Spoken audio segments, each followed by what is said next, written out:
गांव के बाहर वाली सुनसान सड़क पर एक पुराना पीला लैंप जलता है। उसके नीचे से हर रात एक साइकिल गुजरती है। पीछे बंधे होते हैं दो जंग लगे गैस सिलेंडर।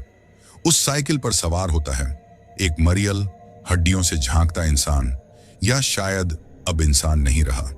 उसकी आंखों में लाली नहीं, सिर्फ राख है, और उसके हाथों की उंगलियां काली पड़ी हुई हैं, जैसे जल चुकी हों। वो दरवाजा नहीं खटखटाता, वो बस गैस रखकर चला जाता है। और जिस घर में वो सिलेंडर रख जाता है, अगली सुबह वहां जिंदा कोई नहीं मिलता। लोग कहते हैं वो गैस नहीं, किसी ने अपनी मौत ऑर्डर की होती है। नमस्कार दोस्तों, मेरा नाम भूतकाल है। कहानी शुरू करने से पहले आप लोगों से एक अनुरोध है। आप लोग वीडियो को पूरा तो देखते हो, लेकिन आप में से किसी भी वीडियो को लाइक और चैनल को सब्सक्राइब नहीं करता, तो प्लीज आप हमारी वीडियो को लाइक और चैनल को सब्सक्राइब जरूर कर लेना। तो अब बढ़ते हैं कहानी की ओर। 8 जुलाई 2002 गांव में बारिश का मौसम था। बिजली 4 दिन से गुल थी। हरिओम ने तय किया कि वो खुद ही रात में डिलीवरी कर देगा, क्योंकि सुबह कई सिलेंडर की डिमांड है। रात 9 बजे हरिओम अपने पुराने मजदूर इकराम को साथ लेकर निकला। साइकिल पर पीछे 3 सिलेंडर थे। 3 घरों में डिलीवरी हुई। रघुनंदन का घर, गोमती काकी का घर, बाबूलाल हलवाई। लेकिन उस रात कुछ अजीब हुआ। इकराम ने बताया, भाईजान, चौथा सिलेंडर कहां से आया? आपने तो 3 रखे थे। हरिओम चौंका। हाँ, बस 3 ही थे, चौथा कहां से आया? वो देखिए, एक और सिलेंडर बंधा है पीछे, जंग लगा हुआ, पुराना और बहुत भारी। हरिओम ने कहा, शायद पिछले किसी दिन का छूट गया होगा। वो चौथा सिलेंडर लेकर संजना मिश्रा के घर पहुंचे, जो गांव की नई बहू थी। उनका सिलेंडर असल में खत्म नहीं हुआ था, लेकिन फिर भी संजना ने ले लिया। आ गया है तो रख दो, बाद में काम आ जाएगा। गांव में अफरा तफरी मच गई। संजना और उसका पति अर्जुन दोनों बिस्तर पर मरे मिले। न शरीर जला था, न गैस लीक हुई थी, न ही आत्महत्या के निशान, लेकिन दोनों की आंखें खुली थीं और उनके चेहरे पर खौफ जम चुका था। पुलिस आई। पोस्टमार्टम ने कहा कार्डियक अरेस्ट, लेकिन पूरा गांव जानता था ये आम मौत नहीं थी। मैंने उस गैस वाले को देखा है। वो आदमी नहीं था। उसके मुंह से धुआं निकल रहा था और साइकिल के पहिए जमीन को छू ही नहीं रहे थे।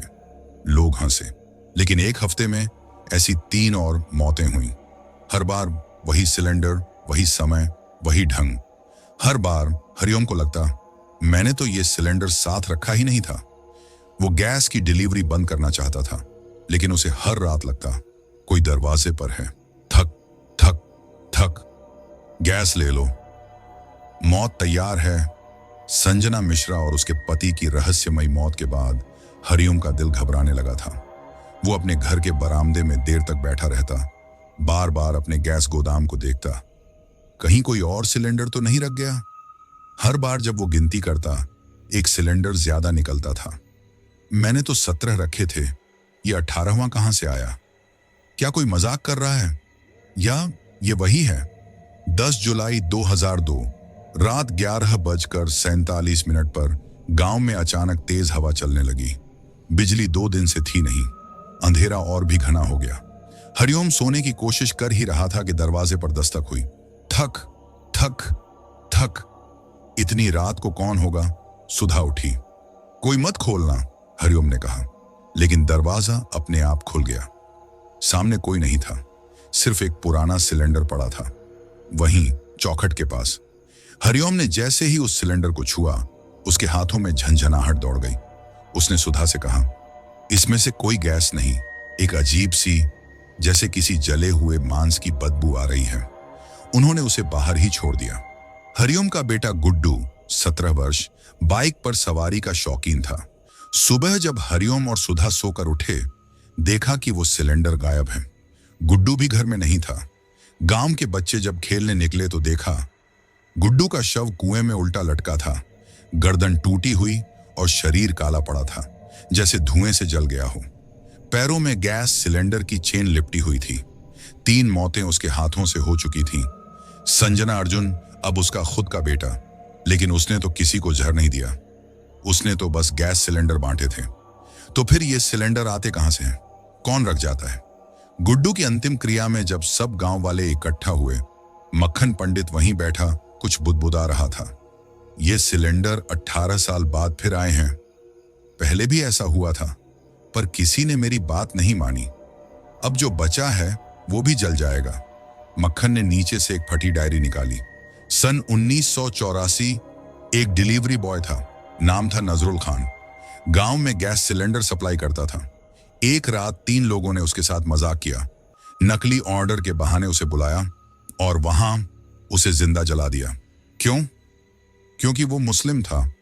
और फिर उसकी अधजली लाश उसी साइकिल पर बंधी मिली, 2 सिलेंडरों के बीच में दबकर। उस दिन से हर 18वें साल वही साइकिल, वही गैस, वही बदबू लौटती है और जो भी उस सिलेंडर को छूता है उसकी डिलीवरी पूरी कर दी जाती है। हरिओम चुप था, लेकिन अंदर से टूट चुका था। उसे अब हर रात आवाजें सुनाई देती, गैस नहीं ली क्या? तेरी बारी अभी बाकी है। हरिओम के बेटे गुड्डू की मौत एक रहस्यमयी सिलेंडर से जुड़ी पाई गई। मक्खन पंडित ने खुलासा किया कि यह सब 1984 में जिंदा जलाए गए एक gas delivery boy Nazrul Khan की आत्मा का बदला है। हर 18 साल बाद वह साइकिल पर लौटता है, मौत बांटने। अब हरिओम डर की उस सीमा पर है जहां उसे दिखना और महसूस होना एक जैसा लग रहा है। गुड्डू की अंतिम क्रिया के अगले दिन हरिओम दोपहर में अकेले गोदाम में गया। दरवाजा बंद था, कमरे में अंधेरा और अंदर 20 से ज्यादा सिलेंडर रखे थे। जैसे ही उसने पहला सिलेंडर छुआ, एक सन्नाटा टूटा। बचा ले मुझे। हरिओम ने चौंक कर हाथ हटाया। उसने कान लगाया, फिर कुछ नहीं। फिर एक और सिलेंडर की ओर बढ़ा। जलाया था मुझे। क्यों? हरिओम चीख पड़ा। कौन है?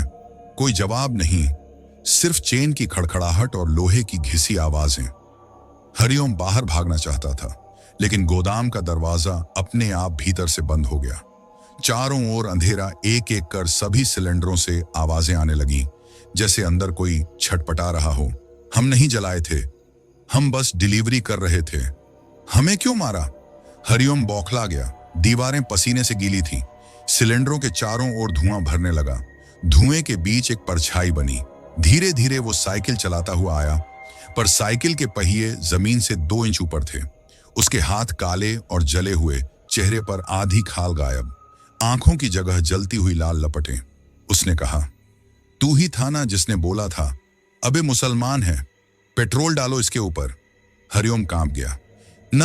नहीं, मैं तो, तेरे हाथ में माचिस थी।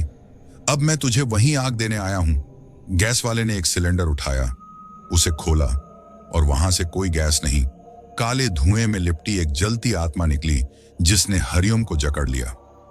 अगली सुबह गांव वालों ने देखा, हरिओम गोदाम के अंदर काले पड़ चुके शरीर के साथ मरा पड़ा था। लेकिन सबसे डरावनी बात यह थी, उसकी आंखें खुली थीं और मुंह पर मुस्कुराहट थी, लेकिन जबान सिलेंडर के नीचे दबी मिली। अब 4 मरे हैं, अभी 3 और की बारी है। फिर यह साइकिल वापस रुकेगी अगले 18 साल तक। हरिओम की मौत के बाद पुलिस ने गैस गोदाम को सील कर दिया, लेकिन गांव के 2 बच्चे, छोटू और गणेश, दीवार कूदकर गोदाम के अंदर खेलते खेलते कुछ उठा लाए। एक पुरानी चिट्ठी और एक जले हुए पन्नों से बनी सूची लिस्ट पर लिखा था, संजना मिश्रा, अर्जुन मिश्रा, गुड्डू शर्मा, हरिओम शर्मा, नेहा चौबे 8 वर्ष, कमला देवी नेहा की मां। आखिरी नाम धुंधला। गांव में हड़कंप मच गया। नेहा एक मासूम बच्ची थी जो अक्सर गैस गोदाम के पास खेलती थी। लोग कहते थे, उसने ही एक दिन साइकिल देखी थी, बिना आदमी के चलती हुई। उसकी मां कमला देवी विधवा थी और लिस्ट में उसका नाम भी था। 13 जुलाई की रात कमला देवी के घर की पुरानी वायर वाला टेलीफोन बजा। गांव में फोन रखना बहुत दुर्लभ था, लेकिन यह लाइन कई सालों से डेड पड़ी थी। फोन उठाते ही आवाज आई, तुमने गैस ली थी, अब अगली डिलीवरी तेरे घर है। कमला ने कांपती आवाज में पूछा, कौन बोल रहा है? तेरी बेटी की रसोई में अब राख पकेगी। लेकिन उन्होंने तो कोई ऑर्डर नहीं किया था, ना ही कोई डिलीवरी एजेंट आया था। नेहा को पकड़कर वह गांव के मंदिर में भागी। वह मंदिर के बाहर बैठा हंस रहा था। भाग नहीं सकती कमला, यह डिलीवरी मौत की नहीं, पाप के उत्तराधिकार की है। कमला चीख पड़ी, मैंने कुछ नहीं किया, ये मेरी बच्ची ने कुछ नहीं किया। मक्खन बोला, तेरे पति रामेश्वर चौबे उन तीनों में से एक था जिसने नजरुल को जलाया था, और तू जानती थी, चुप रही। अब चुकाने का वक्त है। कमला ने खुद को मंदिर के अंदर बंद कर लिया। सिलेंडर को जलाने की कोशिश की, लेकिन वो जलता नहीं था। रात भर वो प्रार्थना करती रही, और सुबह जब गांव वाले मंदिर पहुंचे, नेहा सांस ले रही थी, लेकिन कमला की जबान जली हुई थी। शरीर पर कोई चोट नहीं, लेकिन चेहरा राख जैसा और आंखें खुली, ठंडी, बेजान। गांव अब जान चुका था, ये कोई अंधविश्वास नहीं, ये एक व्यवस्था थी जिसमें हर 18 साल बाद हिसाब पूरा किया जाता था। नेहा और उसकी मां कमला को गैस सिलेंडर मिला। बिना बुलाए एक रहस्यमय लिस्ट सामने आई, जिसमें 7 नाम थे। 4 मर चुके, 2 और मर चुके, बस एक नाम बाकी था।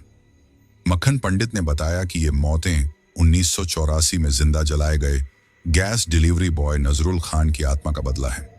अब अगली डिलीवरी उस अंतिम नाम के लिए तय है।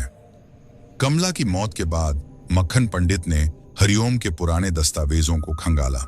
एक चिट्ठी मिली, नजरुल खान की मौत के बाद छिपाई गई फाइल।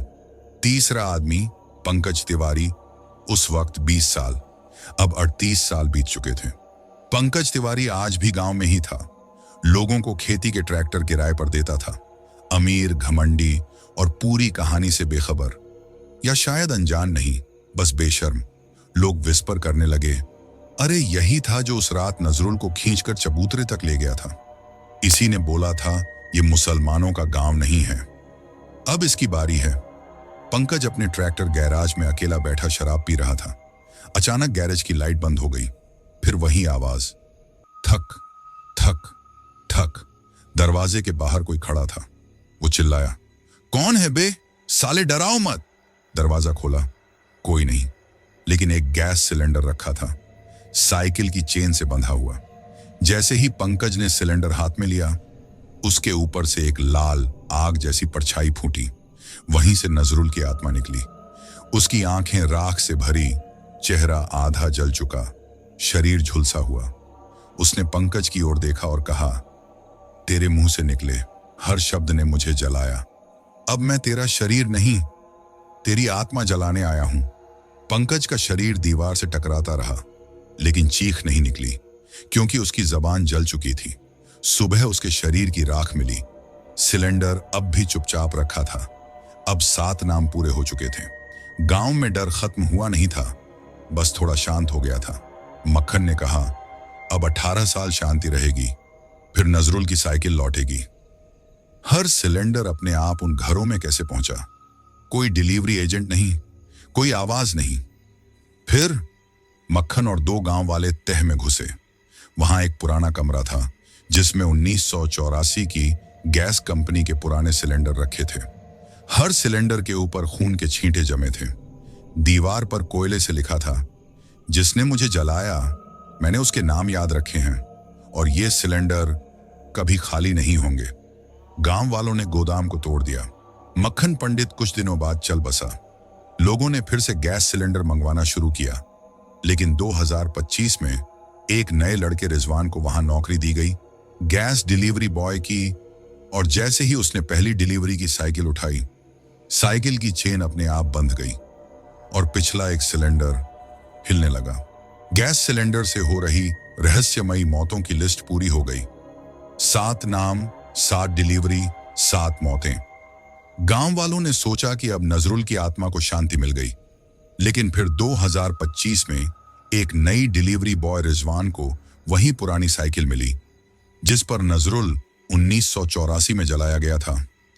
सड़कें अब पक्की थीं, मोबाइल टावर लग चुका था, लेकिन एक चीज नहीं बदली, गांव का गैस गोदाम, जो अब नए रंग में पेंट किया गया था। नया मैनेजर बना मनोज त्रिपाठी, और उसने पहली नौकरी दी रिजवान अहमद 19 वर्ष को। गांव वालों को पहले तो कोई शक नहीं हुआ, लेकिन फिर से वही बातें होने लगी। कुछ लोगों को बिना ऑर्डर गैस सिलेंडर मिलने लगा। एक घर में बिना आग के खाना जल गया, और एक औरत ने शिकायत की, साइकिल वाले डिलीवरी बॉय की आंखें थीं ही नहीं। रिजवान अब कुछ अजीब व्यवहार करने लगा था। रात में नींद में बड़बड़ाना, बार बार अपना चेहरा धोना, जैसे राख लगी हो और हर बार डिलीवरी से लौटने के बाद एक नाम उसके दिमाग में गूंजता था।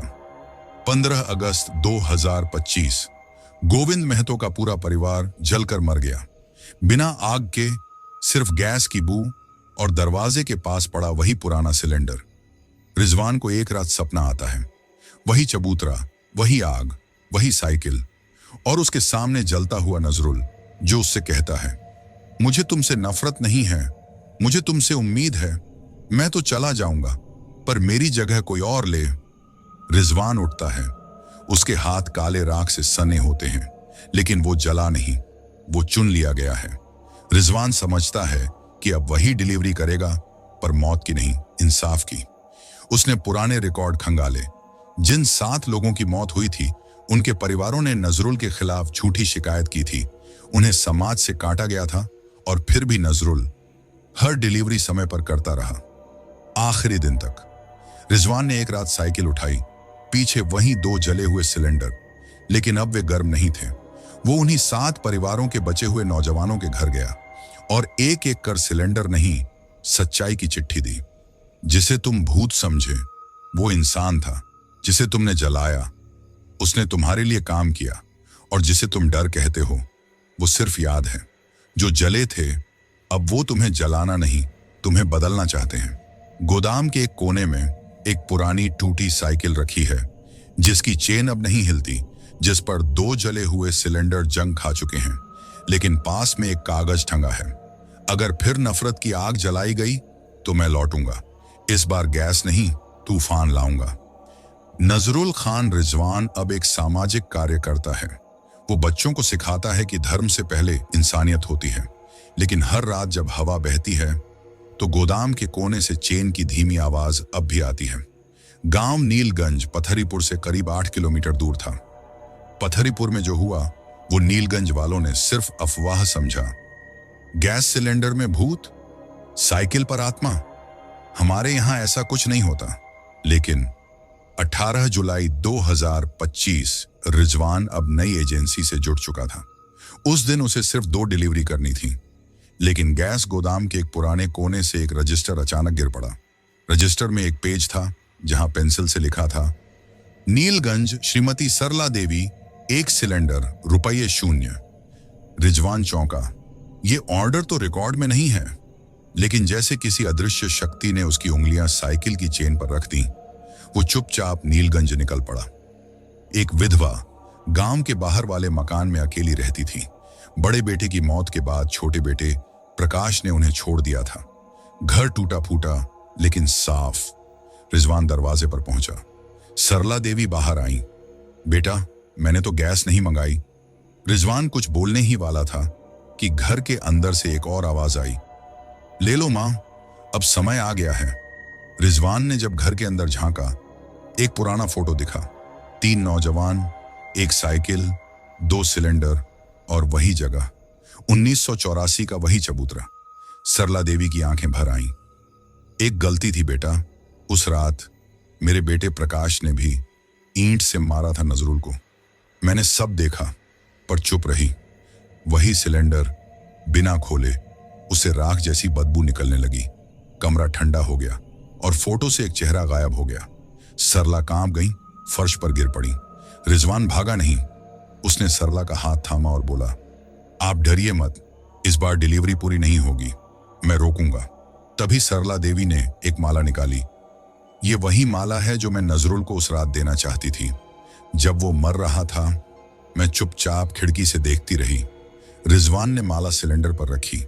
सिलेंडर हिलना बंद हो गया, धुआं पीछे हटा और एक कराहती सी आत्मा बोली, इस बार माफ कर दिया, क्योंकि कोई पहली बार सच बोलने की हिम्मत कर गया। रात को सरला देवी ने एक लंबी नींद ली। वो सुबह नहीं उठी, पर चेहरे पर कोई डर नहीं था, बस माफी और मुक्ति की मुस्कान। गांव में लोगों ने पहली बार खुद से कहा, शायद ये सच था। उस दिन के बाद रिजवान ने एक नियम बना लिया, जहां लोग सच बोलें वहां मौत नहीं जाएगी। डर उसी दरवाजे से घुसता है जहां पछतावा नहीं होता। अब वो डिलीवरी बॉय नहीं, सच का वाहक बन चुका था। गलती एक सिलेंडर की नहीं थी, गलती थी उस समाज की जो चुप रहा। और अब वो हर 18 साल बाद अपनी ही चुप्पी का हिसाब चुकाता है।